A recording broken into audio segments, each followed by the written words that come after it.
You know, there's an expression where I live at, probably in your area too, that everyone hates a redneck until something goes bad.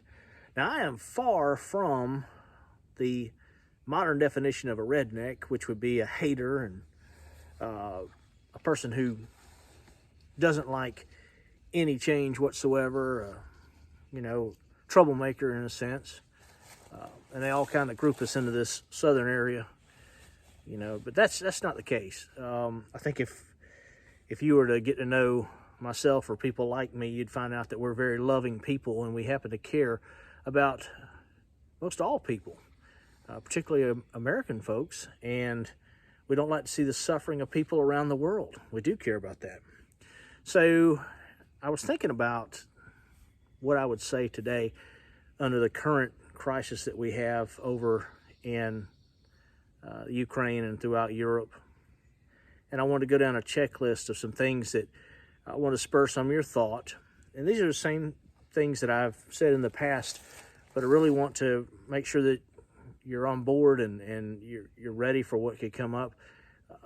And I don't know if you're ever completely on board or you have every box checked or anything like that, but Russia is going to do a lot more than they're doing now. As of this date, it is the 9th. Yes, the 9th of March. I work some weird shifts, so it's kind of funny for me to try to remember days and dates. But Russia is going to do a lot more than what they're doing, and they want the old Soviet Union back. Not particularly that dated era, but they want a modern Russian Union or Soviet Union. They want it to be modern, and they have got the resources to make it happen. And their leader definitely has the, the drive to push his nation into that. So it's going to cause a lot of countries to have to make a decision. It's going to require NATO. Ultimately, they're going to have to decide what to do. So what do we do here at home? Well, the same thing that a lot of us have been doing. And I want to talk to you about the checklist that I've been going down. Been on some really wonky schedules at work and a lot of training going on. And so my time off, I have to really run and take care of this. Things that I've forgotten. Things that need to be updated and things that need to be taken care of. So number one thing that I know that everybody thinks of, and they're all running out and doing this, and if you're getting in late in the game, I believe that number one is self-protection, naturally. And absolutely believe in self-protection. I believe that every person has a God-given right to defend themselves and your families, your loved ones. And I tend to believe that you also have a right to stop others from hurting others in the commitment of a crime. Now, whether people agree with that, I'm sure in some areas it's pretty unpopular, but where I'm at, it is definitely a normal thing. So buying ammo, of course, we've seen the cost of ammo. It's through the roof. I was out today we have a Bass Pro Shop down the road, and of course they seem to be on the high end. We have another dealer, Academy Sports. They seem to be on the low end, but regardless, as you look to 2 years ago, 2.5 years ago, I mean, some of those prices have doubled. They've gone up 100% on basic ammo. So if you're getting in late, go ahead and eat it. Go ahead. Like Granddaddy always says, time to buy is when it's on the shelf. Don't try to buy when it's not there. You'll be paying black market or premium prices. You'll get it where you can. So go ahead and if you're running short, how much do you need? Well, you need all of it, every bit of it. You need all you could afford. I call it collecting semi-precious metals. A lot of people out there collecting gold and silver. It's fine. I'm into that. I've said in other videos before that I just don't understand why people would want you to call them at a business and buy their precious metals with the American dollar when they're telling you the American dollar is not going to be worth a whole lot if things change, but they'll still sell you their precious gold that's never going to. Why would you? I don't get it. So, of course, I'm not that smart anyway. Okay, so number one, being able to protect yourself. Buying those semi-precious metals, lots of lead, copper, brass. You know where I'm going with that. The second thing is, if you have members of your family that are going to need medication, you need to go ahead and make sure that you've got plenty of medication. Go ahead and get your prescriptions filled. Go ahead, maybe talk to your doctor and see what you could do as far as saying, hey, can I get a 90-day prescription instead of a 30-day? Those are very, very important things because, you know, if we went down for, let's just say 45 days, 60 days, and you have 15 days worth of medication, or maybe your husband or your wife only has a little bit of medication, you could be in a real spot. And that is not the place you want to be. Also look into alternative medications. I've made mention that, you know, blood pressure, high blood pressure for a lot of people is a serious issue. And I've seen people that were 300 pounds with high blood pressure, and I've seen people that were 155 pounds with high blood pressure. So there's a lot more to it than just being fat. Take it from me. All right. Okay. So, but I do have good blood pressure, by the way. So one of those things is apple cider vinegar, which some people say, well, it doesn't really work. I've seen it work a little bit, and you know, that's a good thing. Vinegar has great qualities to it. It also has many, many things that it would help you out with. Also, some of the other alternatives that are out there over the counter, some plant alternatives, natural alternatives. Go ahead and start looking into that if you want to prepare. The potassium iodide, that is a big to-do right now. If you don't have potassium iodide and we have a nuclear incident, we know that radioactive material could become one of the first places it tends to build up is in your thyroid. And if anybody knows anything about thyroid issues, well, that's the starting point for a great deal of cancer. So potassium iodide, if you don't want to remember that or you don't want to spell it, just look on any of these, just Google, look on eBay, look on Amazon, just put radiation pill and get you some pills on the way. They have a long shelf life. They're not expensive. Go ahead and do that. Let's go ahead and have some on the shelf. So what if you throw it away in 6 or 7 years and reorder some more? Whatever. Okay.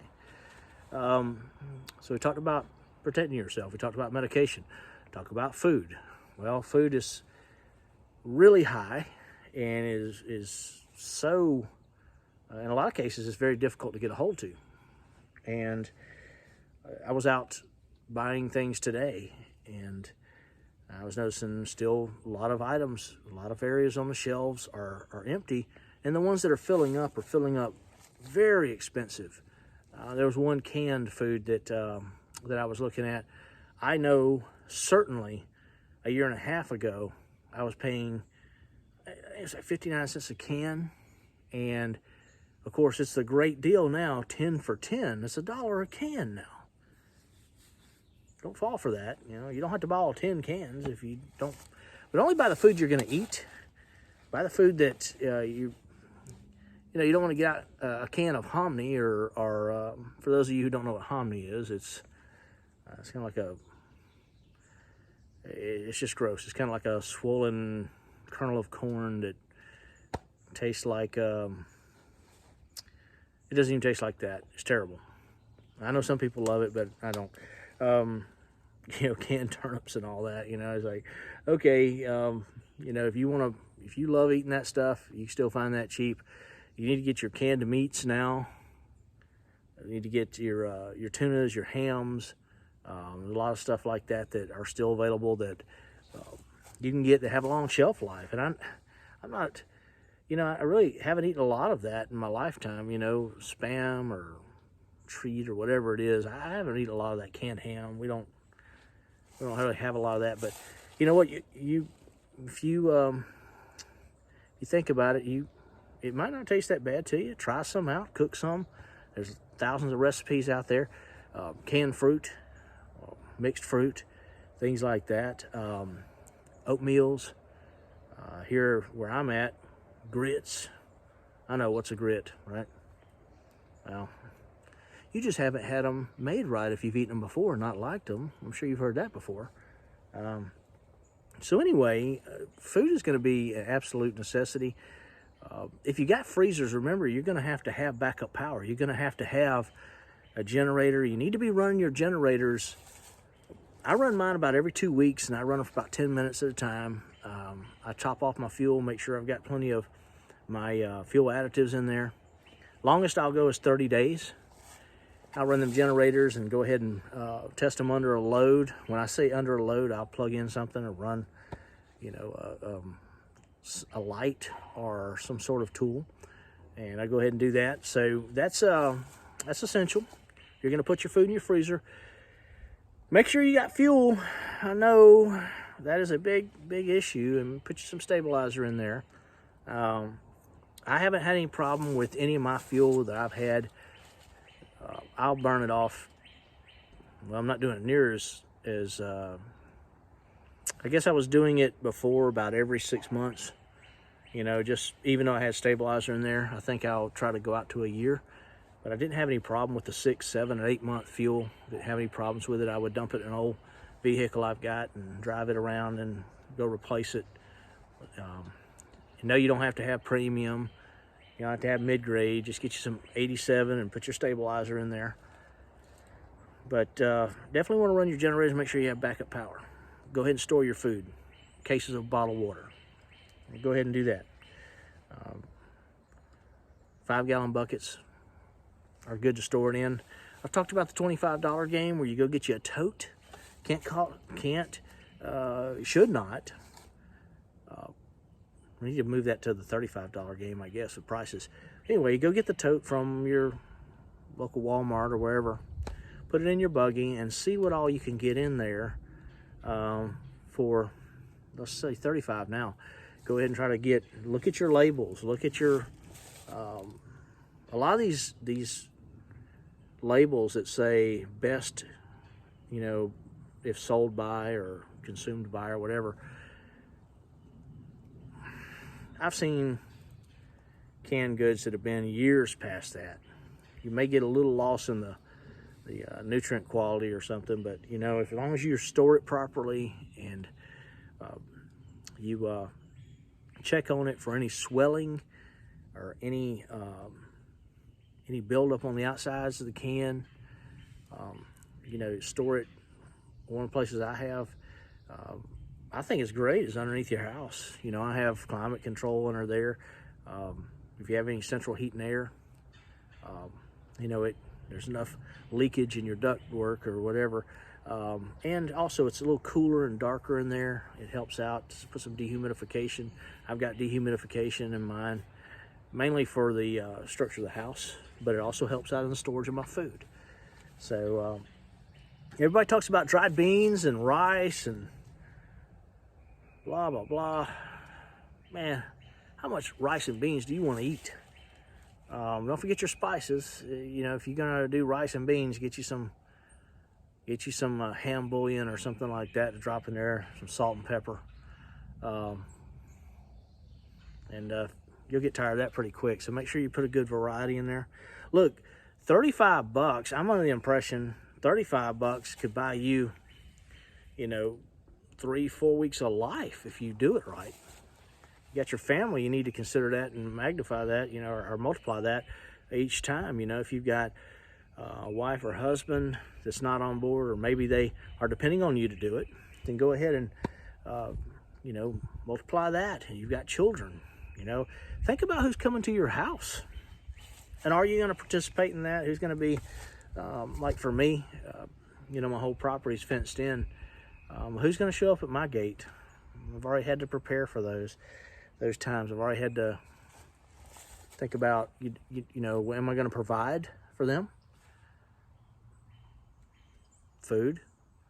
Is it going to be like a stray cat when you feed them? Are they going to keep coming back over and over again? Of course they are. You know they are. So that's another discussion for another time. So we've covered protection. We've covered food. We've also covered medication. And of course, we need to talk about hygiene. We've talked about that before. I don't need to go into great details, but you remember the great toilet tissue crisis from a couple years ago. Well, it wasn't a crisis for us, but baby wipes, sanitary wipes for that are flushable if you're still going to have water, and of course lots and lots of bathroom tissue. Okay, I don't need to go in great details about that. Don't forget about your females. If they're not on board, you're gonna have to go and see what they're using. Go in their bathroom and go buy a couple extra boxes for those times. And think about the pain relief during that time. A lot of them, you know, it's not a comfortable time, and they need to be supported in that area too. You know, we all got, you know, we're people, you know, and females have that, you know, and that's just the way it is. So the big four topics that I'm really concerned with is the ability for you to protect yourself and your family, friends. Make sure you've got your medications up. Make sure you're considered if you don't have the radiation pills or potassium iodide, go ahead and get that. Still time, I guess. You know, I'm not a fortune teller. And talked about food, and then we talked about hygiene. Now, the last thing that I'm really concerned with, I love animals, and my animals are near and dear to me. They're family, and don't forget about feeding them. You can't do bag dog food for a long period of time. If you don't know, the bag dog food with the oils in the food tends to sweat and become rancid over time. If there's any moisture transfer or anything like that, yeah, you know, okay, whatever. I've got, when I buy dog food, I've got a large plastic rolling thing with a lid on it, and I drop it in there with the cat food. And I'll take it out, but you know, the most I'm gonna use that one bag is over the course of a month. I was under the impression many years ago that you could just take and dump it out into a 5-gallon bucket, and you might could throw you an oxygen absorber or 10 in there, and no, it didn't work. It was easy to just throw the whole bucket away. So what did I do? I got canned food, and I've considered how to feed them with rice. I'm gonna have to make up something for them. You know, that there's some vegetables that they tend to like. Consider that. You know, they've got to have something to eat during those times, and you need to prepare. I don't think there's going to be anything worse than having to make a decision whether to feed, you know, your child or, you know, and watch your dogs suffer. So let's go ahead and get ahead of the curve there. So as I mentioned before, yes, I'm definitely not a fortune teller. I don't know what's going to happen. I watch a lot of the other channels to see what they're kind of moving towards. And I know I sound like a broken record whenever I put out one of these videos of this topic of food and armaments and, you know, or protection and backup power and, you know, water and, but really, what else are you going to do above that? You know, I would only say that if you live in an urban area or a city area where there's a lot of people, I would definitely have me a action plan to go quickly. I was talking with a friend of mine about being able, he lives in an urban area, he works with me, and he lives in a very densely populated area. And we were talking about that, and I said, look, you know, first you need to have a plan not to go towards the city area. You need to have a plan to, even if it takes you a little longer to get around, and you need to be able to load your items up that you're using for preparation. You need to be able to load them, have them in totes, have them in whatever you need. You need to be able to load them within just minutes. And don't leave anything if at all possible. Have trash bags nearby. Clean your cabinets out. You know, take your frozen meat. You know, you don't know. You may be in a position where you can store that somewhere else if you have to go. I personally, living further out, our plan is to stay in. We don't have sufficient numbers or capabilities to go out and deal with an angry mob. We don't have the desire to go out and fight somebody over a can of baked beans or something like that. I don't want to do that. You know, so I'm buying now. But if you're in one of those areas that we talked about, the densely populated area, and you know, panic sets in, you know, you need to have a preparation plan ready to go. And so that's pretty much it for today. I really appreciate you spending time listening to me mumble on and on about this, but I do care about each and every person. I don't want to see anybody suffer, especially unnecessarily, when you could do something now. Share information with people. Some of the worst times that I've ever experienced was trying to share information with people, and they begin to joke about it, or they make you out to be some, you know, like you're running around the woods on the weekend with a, you know, some group, you know, mocking some war scene or something like that. You know, I've got enough of that taste, and you know, I don't begrudge anybody for going out and training and practicing, but I'm not some guy who wants to see this happen. You know, any of the events that are unfolding now, I would love for it all to go away. I'd love for us not to have to worry about preparation. The markets the way they are, fuel going up, with Russia producing bulks and bulks of fertilizer, oils of all types, not only oils for fuel, but cooking oils and grains of all type. Ukraine, you know, that's going to cause this huge plunge. It's going to go pretty fast, and you know, you need a plan for that. So what do? You go out and buy a whole bunch of grain? No, no, but you do need to stop and practice this weekend, or maybe sometime in the evening. You need to practice on how to bake bread. Believe me, I tried it. The first time was a real failure. In fact, I used some of that bread to fix my steps over there and years ago, and the steps have now rotted around that piece of bread, and the bread is still holding. It was that hard. But I got better over time. And my wife, of course, she knows, being farm raised, you know, she knows about making bread and canning and such. You know, we tried to share those things with folks and tried to get them on board, and I don't think a lot of people paid attention. So, okay, well, thank you for listening to me. Hope it wasn't too long, and try to get back with you in a few days. I'm going to go work, and that'll put me out of here for a couple of days, and I'll be back. So I hope nothing happens in between. I hope nothing happens at all. But thank you for watching the Sheepdog Society. Thank you.